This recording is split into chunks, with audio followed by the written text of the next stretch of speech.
আসসালামু আলাইকুম viewers, FM কিচেনে আপনাদের স্বাগতম। আমি মেঘলা হাসান আজকে নিয়ে এসেছি নিউ একটি রেসিপি।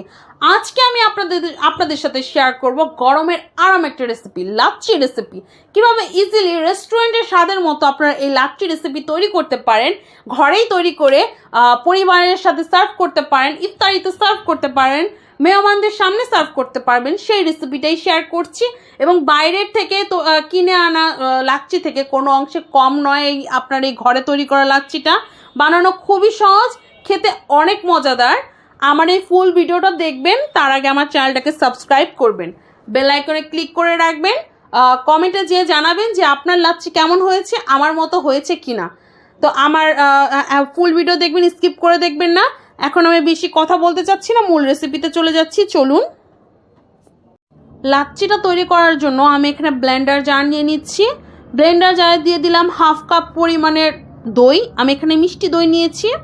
1 টেবিল চামচ পরিমাণের চিনি নিয়েছি, আপনারা চাইলে কনডেন্স মিল্ক ইউজ করতে পারেন। দিয়ে দিচ্ছি 1 টেবিল চামচ পরিমাণের পাউডার মিল্ক। পাউডার মিল্কের পরিবর্তে আপনারা এখানে লিকুইড দুধ ব্যবহার করতে পারেন পানির পরিবর্তে। আমি এখানে 2 কাপ পরিমাণের ঠান্ডা পানি দিয়েছি। তো আপনারা পাউডার মিল্কের পরিবর্তে, পানির পরিবর্তে লিকুইড দুধ ব্যবহার করবেন। আর কিছু আইস কিউব দিয়ে দিচ্ছি। আমি এখানে আমার ইচ্ছে অনুযায়ী আইস কিউব দিচ্ছি, অনেকগুলো আইস কিউব দিলাম। আপনারা যদি বেশি ঠান্ডা খেতে চান তাহলে আইস কিউব বেশি দিয়ে দিবেন। এখন ব্লেন্ড করে নেব ইচ্ছে মতো, একদম ভালোভাবে ব্লেন্ড করতে হবে। ভালো করে ব্লেন্ড করে তারপর সার্ভ করে নিন।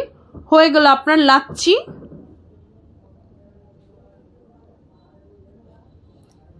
এটাকে আমি একটু বেশি সময় ধরে ব্লেন্ড করছি যেন কোনো লাম্পস না থেকে যায়। চিনি যতক্ষণ না পর্যন্ত গলে আসছে ততক্ষণ পর্যন্ত এটাকে ব্লেন্ড করেই যেতে হবে। দেখুন, ব্লেন্ড করার পর এরকম ফোম একটা ক্রিয়েট হবে। এটাই কিন্তু লাচ্ছির একটা সেরা স্বাদ নিয়ে আসে, ভালো খুব মজার স্বাদ নিয়ে আসে এই ফোমটাই। তো এখন আমি গ্লাসে সার্ভ করে নিচ্ছি।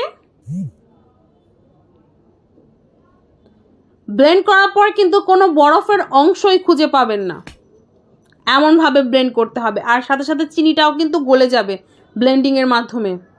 তো এই তো হয়ে গেল আমার লাচ্ছি রেসিপি। কেমন লাগলো আপনাদের আমার এই লাচ্ছি রেসিপিটা আমাকে কমেন্টে অবশ্যই জানাবেন। চ্যানেলটাকে সাবস্ক্রাইব করবেন, লাইক কমেন্ট শেয়ার করবেন, বেল আইকনে ক্লিক করে আমার পাশেই থাকবেন। তো আপনারাও তৈরি করে নিন গরমের মধ্যে আরামের একটা লাচ্ছি, অথবা ইফতারিতে সার্ভ করুন এই গরমের আরাম লাচ্ছি। এখন আমি বিদায় নিচ্ছি, আমার জন্য দোয়া করবেন। আল্লাহ হাফেজ।